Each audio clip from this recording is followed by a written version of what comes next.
lembrei agora do que a Gabriela falou da transferência também, porque eu dei um relato aqui, né, de uma coisa que emociona e tal, mas a gente também está num lugar muitas vezes de projeção dessas coisas, né? Porque fica nessa... não é linear, né, a relação. Então, fica pendulando também que às vezes você encarna esse grande outro para esse sujeito. E aí acontece esse tipo de manifestação voltada, né? Por isso, supervisão, análise, e essas conversas em grupo, formação e tal, para poder suportar, sustentar essa posição de poder, ouvir isso. Porque ouvir isso que está para além disso, isso vai apontar para a gente do sintoma desse sujeito, né? Que ele está direcionando para você na transferência, e aí eu fico também pensando como que se dá essa transferência, né? No caso de AT, a transferência é o lugar, né? dessa atualização das relações. Me ocorreu uma coisa aqui, disso que você falou, né, da gente também estar submetido à instituição, mas quando... Acabei de pensar aqui a partir da conversa, né, mesmo estando submetido à instituição, no sentido do que faz um pacto minimamente ali civilizatório de trocas, ainda assim existem excessos, né? Existem, como a Promel estava dizendo, a agressividade que também tem a ver com a escola, né? Enfim, no meu trabalho, no CAPS, eu acompanhei situações que eu considerei degradantes, assim, né? Então, eu notei diferença do início da coisa da invasão, assim, de ser tomado também como parte da instituição, também de ter um posicionamento para aquele sujeito crítico. Eu não concordei com isso que aconteceu. Eu achei um absurdo. Isso foi absurdo, realmente. Isso eu acho que não dá para acontecer. E daí um alívio. Assim, e daí esse sujeito poder se reposicionar, colocar de outro jeito, assim. Uhum. Acho que tem essa... Fiquei pensando aí nessa linha tênue, assim, né?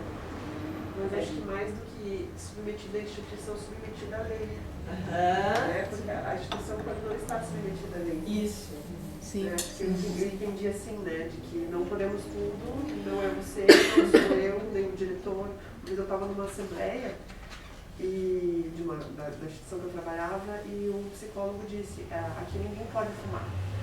Né? Nem os pacientes, nem os terapeutas, nem o diretor da instituição, né? Porque coloca alguma coisa que, como se todo mundo tivesse, como se todo mundo não, né? Enfim, talvez como se todo mundo, que nem sempre é vigente isso, mas todo mundo está submetido à barra. Sim. E daí isso me fez pensar, né, a coisa do nome do pai mesmo. A gente pode ir até um limite e depois disso não é possível. Mas uma dúvida bem elementar que eu fiquei, é possível ser analista e acompanhante terapêutico da mesma pessoa, do mesmo sujeito? Isso é comum? Nunca vi. Eu nunca me arrisquei também, não sei, eu acho complicado. Vou dar essa resposta básica, que depende do caso, porque tem essa escuta fina de como desse grande outro, né? De como que esse outro vai se corporificar para o sujeito, né? Enfim, não sei, depende. Mas eu ia pensar talvez uma escuta analítica no processo também e tirar um pouco, porque eu fiquei pensando quando chega um paciente e você percebe que é mais efetivo talvez um trabalho de AT do que análise fechada no consultório. Eu acho que o Vinícius pode falar isso melhor do que ninguém aqui. Essa pergunta da Gabriela, ser analista e AT também. Eu posso fazer um comentário? Porque assim, eu acho que... Tô te jogando. Eu me localizo... Não, já te passo a palavra. Sai. Mas, por exemplo, eu me localizo como analista AT. O nome, é como eu me nomeio. Uhum. E assim, pra mim, na minha clínica, o que eu penso? Eu uso, pra mim, o AT é clínica e o consultório é clínica. Né? São settings diferentes, settings que precisam moldar. Como, por exemplo, se eu estivesse no CAPS, minha escuta seria essa. Então, acho que esse traço da escuta, para mim, é elementar. Né? Então, eu já tive uma experiência em escola.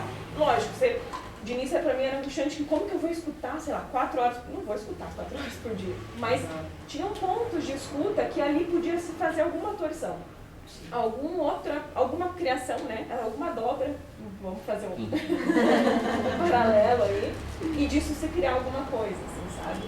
Então, acho que o ponto do fazer no AT, do meu ponto de vista, assim, é um efeito diferente, né? Como em algum paciente a gente pode levar para o divã, um paciente psicótico, às vezes uma outra coisa, uma outra criação, um consultório mesmo.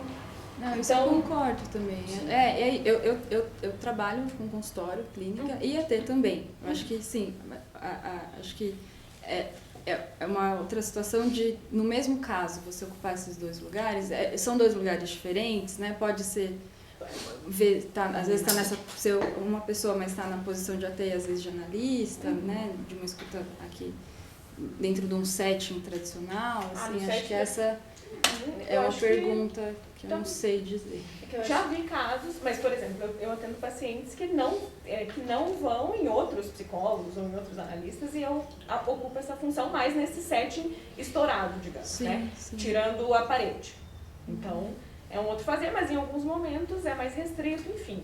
Acho que é muito, do meu ponto de vista, é muito do caso a caso, assim. E tem outros que não, né? Que tem um outro vínculo interessante.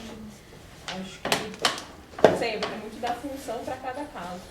Posso falar uma coisinha para eu não esquecer? O comentário da Chiara de ter um excesso, assim, eu acho que esses excessos eles estão mais do lado das regras do que da lei, exatamente, da lei desse pacto simbólico que organiza aqui a gente, né? Eu acho que as instituições podem cair num excesso das regras, assim, e acho que eu tenho pensado assim, né, um pouco a diferença das regras e da lei, e aí a ética do lado da lei, a moral do lado das regras, né, eu não sei, assim, é muito como eu venho pensando, assim, eu e as vozes da minha cabeça. E os livros que eu leio, gente, não é uma alucinação. Quando eu falei, eu estava pensando em situações de violação mesmo, sabe, o caso de alguém que pediu para não ser medicado e foi. E ainda que não tivesse numa crise de agitação, né? De uma dimensão de violência mesmo, assim, né? E daí não sei se daí dá para pensar isso como excesso de regras moral, assim. Mas eu queria aproveitar e acrescentar que eu fiquei aqui muito tocada também com a sua fala. Cheguei aqui um pouco já no final, me perdendo as horas, me faltou um acompanhante.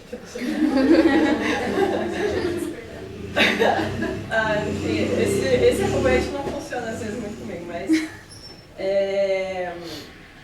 disso que eu não sabia dessa ligação do AT com a reforma psiquiátrica, com a luta antimanicomial, assim, né? E fiquei muito comovida aqui, tocada, pensando assim como a Gabriela também me dei conta do meu fazer no trabalho no CAPS, assim, de acompanhar né, as pessoas, os usuários do serviço nos lugares, em museus, assim, e daí deparar com uma dimensão até extraordinária, não tanto do cotidiano, assim como eu escutei que você está contando, né? De alguém que se encontra com uma estátua dentro do museu de uma pessoa com uma lata d'água na cabeça e diz, olha, eu fazia isso na minha terra, assim. Isso jamais seria possível nessas condições, assim, nessa vivacidade dentro de uma sala, entre 4 paredes, assim, né? Uhum. Tem encontros que se dão, assim, né, nessas contingências, assim.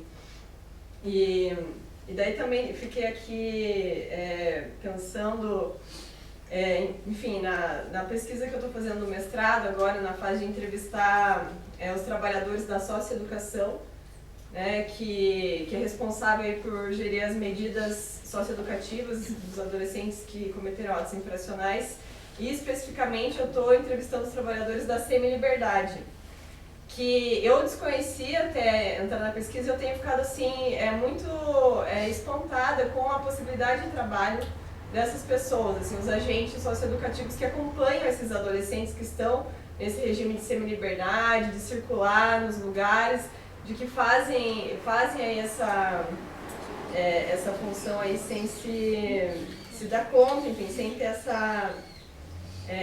essa formalização, isso que, né, tá sendo colocado aqui. E, enfim, daí, inevitavelmente, eu penso que daí, então, me dei conta que o fundamento, a partir do que você falou, do AT, faz diferença que ele seja antimanicomial, né? Que o norte, que a política como o norte seja antimanicomial, né? No sentido da afirmação da vida circulando, né? Não da segregação, mas do fazer junto ali possível, do estar junto dentro ali das singularidades e ali dos pactos de coexistência, de convivência. E isso não é qualquer coisa em 2022, né? Sim, no Brasil de 2022, em outubro, assim, né? Sim, então, fiquei, assim, querendo conversar com você, né, Gabriela? Vamos conversar. E o AT, eu fiquei pensando nisso que você falou da cidade, né? Que cidade que é, e nisso que a Chiara tá falando, assim, eu acho que o AT, esse trabalho de AT acaba escancarando, né, algo que está ali no limite, muitas vezes, mas que, né, se a gente for pensar em escola, o AT ali escancara essa visão de escola da singularidade de cada um, mesmo de quem não tem esse acompanhante, né, escancara isso, né, do que é a cidade para cada um, né, faz a gente pensar nessa extrapolar isso, né, para, enfim, para todo mundo, assim. Uhum. Enfim. A gente está chegando no fim. Alguém tem mais alguma pergunta? Eu estou tentando elaborar uma questão aqui, na verdade, mas essa relação do AT com as pessoas em volta daquele que ele acompanha é o que às vezes me dá mais dor de cabeça, assim, porque é sempre delicado qualquer intervenção que vai fazer com o seu acompanhado, mas com as pessoas em volta eu tenho medo de prejudicar ainda mais, mas ao mesmo tempo eu sinto que é importante. E como a gente tem que ter esse olhar assim, de não definir, não tomar o sujeito só pelo sintoma, eu sinto que as pessoas à volta acabam fazendo isso com ele, com a gente, né? Tipo, ele é o terapeuta ali, então o que eu for falar vai ser de que lugar eles vão ler o que eu vou falar, sabe? Uhum. Então essa relação é bem complexa, assim, eu queria ouvir um pouco sobre isso, talvez, sabe? Porque, enfim, essa circulação da vida passa por aí, também faz parte do trabalho, mas me parece o lugar mais complexo para mim.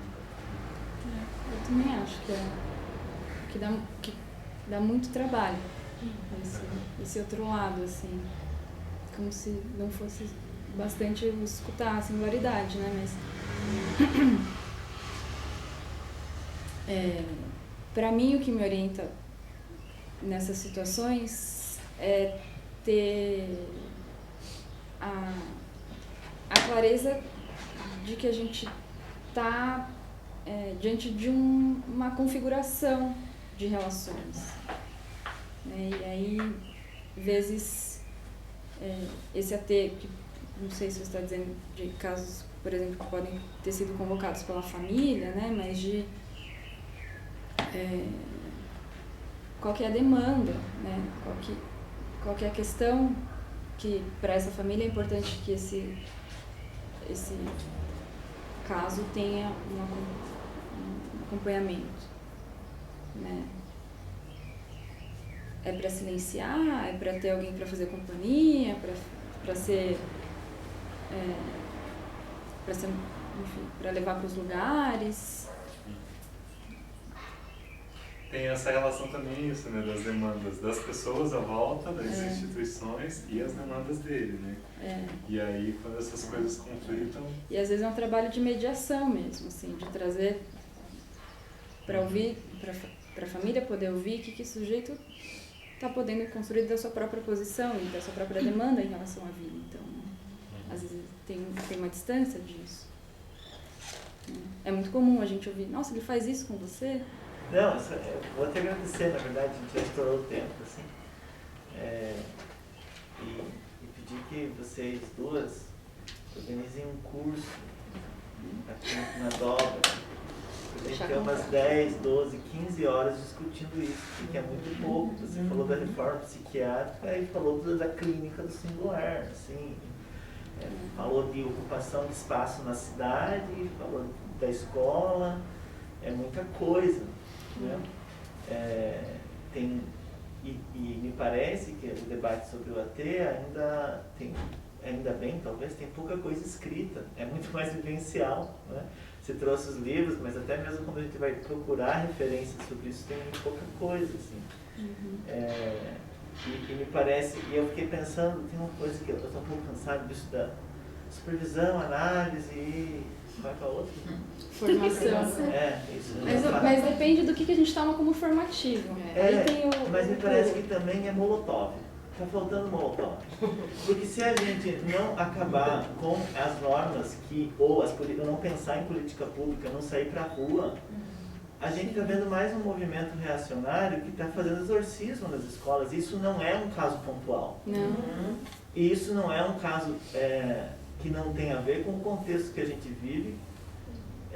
Que dá repertório para as escolas poderem se autorizar a fazer isso. Exatamente. Você tem uma implosão de psicopedagogas, que são psicopedagogas que estão nas escolas, que são cargos, né? O cargo da psicopedagoga, da especialista em atendimento educacional especializado. Lá. Esse cargo está sendo composto por pessoas que fizeram suas formações em pedagogia, uma especialização em pedagogia, em psicopedagogia à distância. A educação à distância é ruim, não é boa. Quem acha que é boa está equivocado, porque eu nunca vi, eu trabalho com isso, estou falando com conhecimento de causa de vários lugares, assim, e até meio que dando carteirada, assim, é ruim, educação à distância é ruim, por quê? Porque não tem isso aqui que a gente está vivendo agora, e a gente não pode negar e que isso daqui é um pilar, um quarto pilar, um quinto pilar, sei lá o que a gente precisa estabelecer para fazer alguma coisa, porque senão a gente vai ser engolido pela instituição. O trabalho da AT, assim como o trabalho da FONO, que a Dani falou já no Outro Fronteiras, vários trabalhos, talvez até um trabalho da psicanálise, é um trabalho de resistência, de fazer gerar respiro, onde a norma, a instituição, todas as coisas estão sufocando os sujeitos, assim. É muito angustiante pensar. E aí eu fiquei pensando, nossa, é muito mais fácil pensar o AT dentro de uma escola do que depois que esse sujeito sai, né? E eu fiquei super emocionado quando você falou da reforma psiquiátrica também, porque eu nunca tinha pensado nisso. E é óbvio, como que a gente não pensou nisso? A gente está segurando uns sujeitos que estariam encarcerados. E talvez a gente está atendendo muita criança rica, porque o AT é isso, só atende criança rica, e as crianças pobres estão amarradas em casa, né? Estão mais à paz. Na socioeducação. Estão na socioeducação, então são os delinquentes juvenis, são os infratores e tal. Então a gente não vai conseguir fazer uma grande revolução, um grande pensamento no AT se não tiver um Estado forte que pague, porque não pode ser particular o AT, não pode. Então é supervisão, é análise, é estudo e é sair para a rua, porque senão a gente não vai fazer a psicanálise, né? E eu acho que o que a gente está fazendo hoje, eu acho que você vir de São Paulo para cá, né, o seu desejo que sustenta a tua presença aqui, a Mari, acho que todo mundo daqui, eu estou vendo um monte de gente aqui que faz AT ou já fez AT. A gente se conheceu fazendo AT, a gente fortaleceu nossos vínculos fazendo AT, né? Então a gente tem muita história que talvez seja... A gente estava fazendo AT sem saber, agora estou pensando que eu estava lá militando, né, pela reforma psiquiátrica, né? Vamos organizar isso, acho que precisa fazer um curso aqui, uma coisa formativa, uma coisa de mais tempo, assim, para a gente se demorar, porque foi muito potente, assim, foi um meteorito muito rápido a tua passagem aqui, e aí agora a gente precisa juntar os caquinhos, assim, e fazer uma nova coisa, né? Que tem a ver com implodir as escolas, como a gente sempre discutiu nos nossos grupos. Mas aí é muito reducionista. Mas, assim, formação, eu trouxe isso daqui porque realmente tem pouca referência assim, né, sobre AT. Mas é muito formativo como a gente se conheceu, sendo AT, fazendo encontros, né? O AT é se encontrar, os ATs precisam se encontrar, né? Por causa de todas essas coisas que é muito particular do fazer do AT, de estar em relação com outras pessoas, a família, de estar na rua, de estar fazendo isso com alguém que estaria encarcerado. Encarcerado, essa é a palavra, confinado, segregação. Eu queria só acrescentar uma referência, então, nesse debate, que me ajudou muito a pensar esse trabalho de circulação no CAPS, que é um livrinho do Antônio Lancetti, que foi um psicanalista fundamental na luta antimanicomial, na reforma, na redução de danos. E o nome do livrinho é Clínica Peripatética. Ele tem um relato ali de experiências, não sei quem já conhece, mas acho que é uma discussão interessante lá que ele traz desse fazer. Assim. Obrigada, gente. Foi muito potente para mim também. Obrigada pela sua fala, que causou muitas inquietações. Acho que é para isso, né? É o Fronteiras. O Fronteiras.